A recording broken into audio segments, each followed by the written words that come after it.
All right, some of the notable reported deals. Chris Paul, who turned down a player option of 44.2, then signs for 4 years, 120.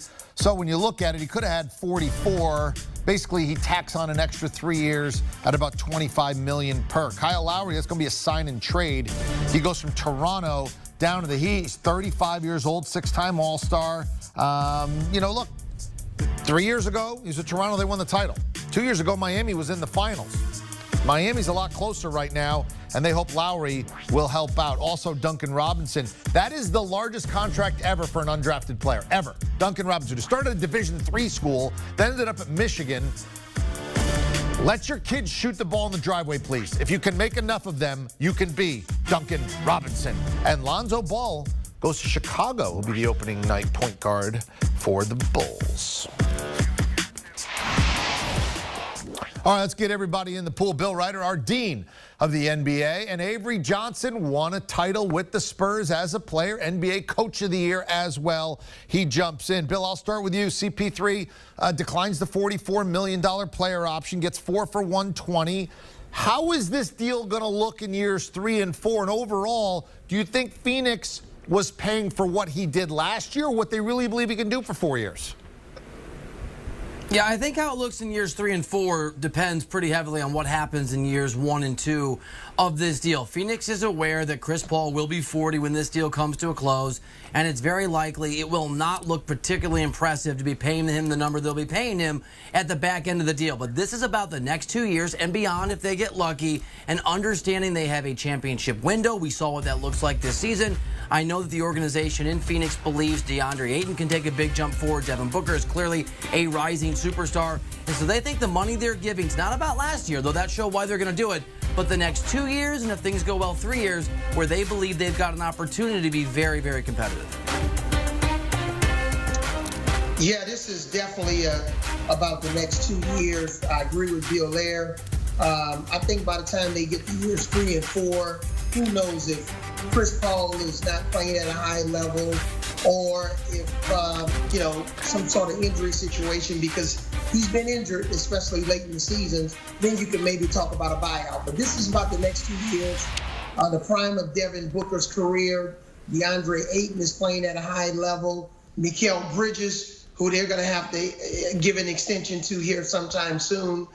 This is about Chris Paul, his leadership, his relationship with Monty Williams, the coach, the way he just elevated this entire franchise. He just took this franchise to an entirely different level. Sure, they went 8-0 in the bubble last year and didn't make the playoffs, but Chris Paul is basically called the turnaround specialist, and he turned his franchise around. But I think this is about a 2-year commitment, knowing very well at the 3rd and 4th year of this contract, it could potentially be diminishing returns, but that's a chance the Suns are willing to take.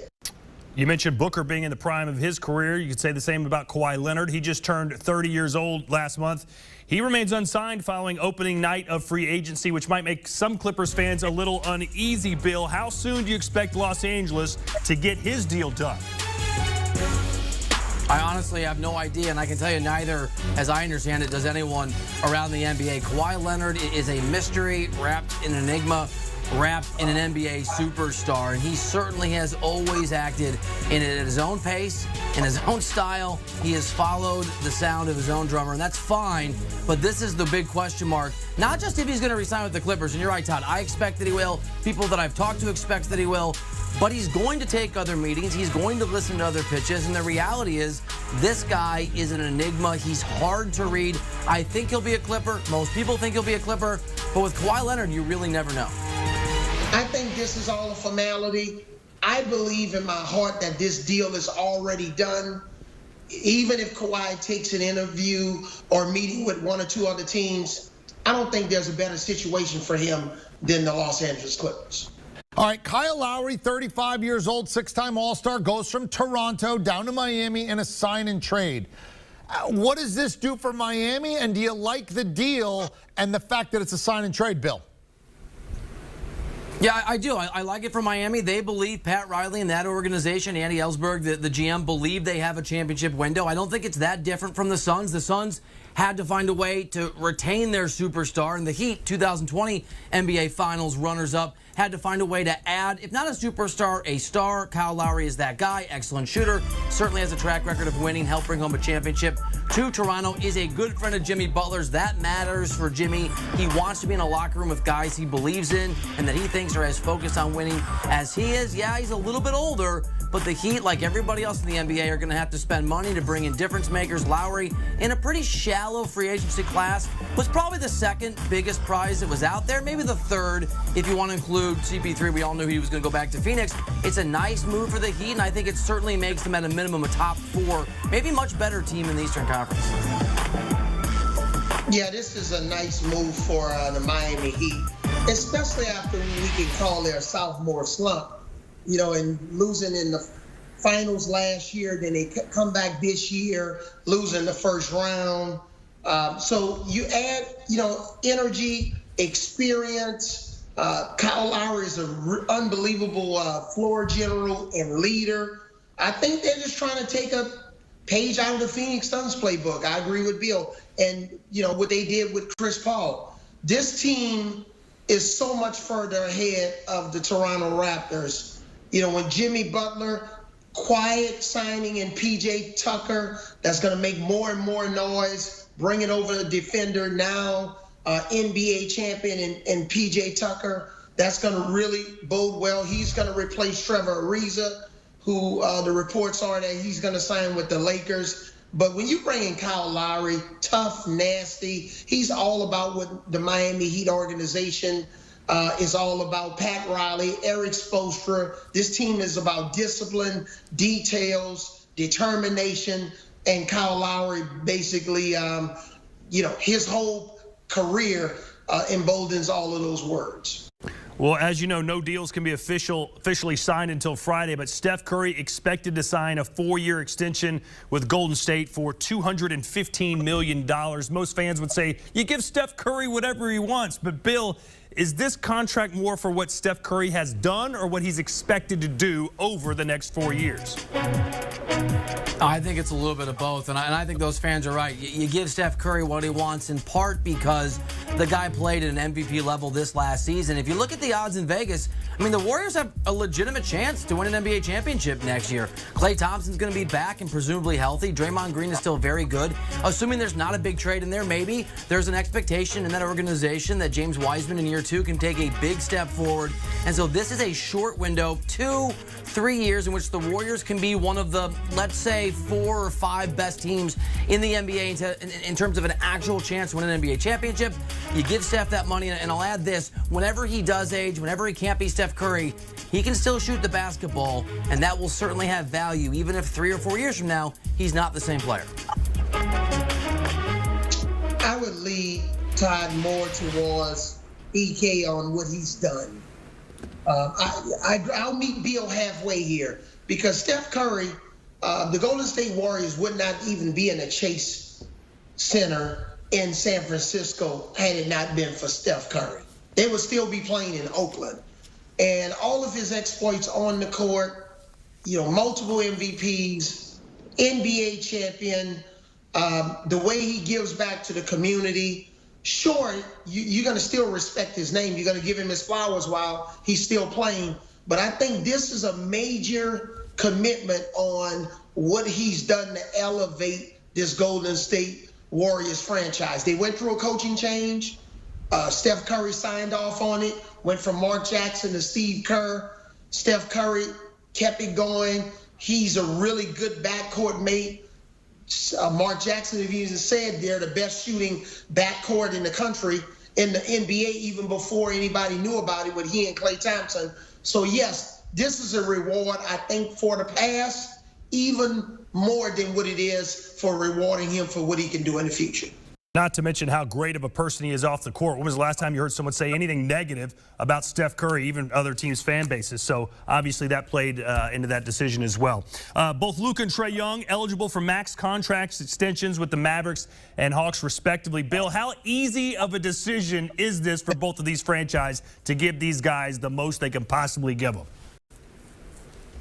Yeah, and I love the fact these guys were traded for each other on draft night. This is a no-brainer for each of these organizations. It's a no-brainer for each of these players from the organization's perspectives, and we've seen this. I mean, Luka's an all-world player. I mean, the guy, if he stays healthy, is going to be a Hall of Famer. He's going to win MVPs. He's that talented.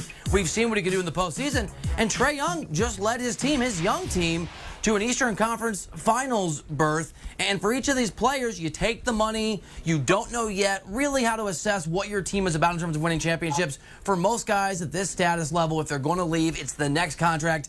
This is absolutely an easy decision, I think, for everyone involved. Very easy decision. These guys, both Luka and Trae, they're problem solvers. They solve problems for you. Plays break down on the court, they figure it out. Coaches don't have 50 timeouts during the game. So when you have two guys that are ultra talented on the offensive end, they both can pass, dribble, and shoot, unlimited range. Their range starts when they get off the bus or they get out of their cars at home games to enter the arena. You got to guard them all over the floor. They make other players around them better. Luka is a walking triple-double. Trae is a walking double-double. They take really good care of their bodies. Luka came into the season in much better shape. Trae looked like he never gets out of shape. So when you're looking at these two players that are the cornerstone of your franchises, this is an easy decision for Mavericks ownership and the Hawks ownership groups. All right, let's take this more globally. When you look at each of the teams and what they did, who is your biggest winner so far? Coach, you're first. Wow. My biggest winner are the Miami Heat, and especially Kyle Lowry. Because, Kyle Lowry had a chance. Toronto is going backwards. They don't even know if they're going to be playing in Toronto or Tampa Bay next year. They lost Kawhi Leonard. So if you don't have Kawhi Leonard, you're not winning the championship. They made a big commitment to Fred VanVleet last year in free agency. So my biggest winner is specifically Kyle Lowry. He has a chance to now go team up with his buddy Jimmy Butler. He's got shooting around him. They re-signed Duncan Robinson to a large contract. So he's got spacing on him around the floor. PJ Tucker comes in, defender, really excellent at making a corner three-point shot. He just won a championship with Milwaukee. He's going to be hungry to repeat in his own way as a champion. So my biggest winner is Kyle Lowry. The Phoenix Suns did not win this year's NBA championship, but they did win so far free agency. I love the Chris Paul move for them. They have a great young core. Without Chris Paul, that young core is somewhere between an 8 to a 10 seed. Maybe a playoff team that gets bounced in the first round. With Chris Paul, their leader, their heart and soul, the guy that brought out the best in all of these young players, we saw this. They're an NBA contender. They've got a 2-year window at a minimum. I love the fact, even if it cost them 4 years and a lot of money, that they locked in Chris Paul and gave them a real chance to compete in a serious way the next 2 seasons. All right, well, Bill, let me pinball back to you because it's not all moonlight and roses for everybody. Everybody can't be a winner. Who's the biggest head scratcher for you so far? Yeah, I got to disagree with Aver here. I don't think it's a done deal with Kawhi Leonard and the Clippers, because if it were a done deal, his name would be on the contract and it would be signed. Yes, he's probably going to be a Clipper, but with Kawhi Leonard, probably doesn't mean everything. Everyone thought he was going to be a Spur forever. A lot of people thought he was going to say he just won an NBA championship in Toronto. He's not going to leave, right? Kawhi Leonard had an issue with the medical staff with the Clippers, sat in that luxury box away from his teammates, is hard to read, and is currently not under contract. Maybe the Clippers will win in the next 2 or 3 days, but right now, with Kawhi not a part of that team, and without him, they're nothing in the postseason. At least for the moment, they're the losers for me. I believe the biggest loser today was the Philadelphia 76ers.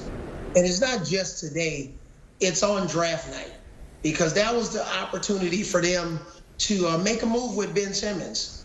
They have to reassess, or they have reassessed Ben Simmons' situation, and they have figured out that they have to trade Ben Simmons. So whether it was on draft night, today in free agency, I think the biggest loser is Philadelphia 76ers. And I don't think Joel Embiid is happy right now, because I believe he clearly understands that that clock has struck midnight.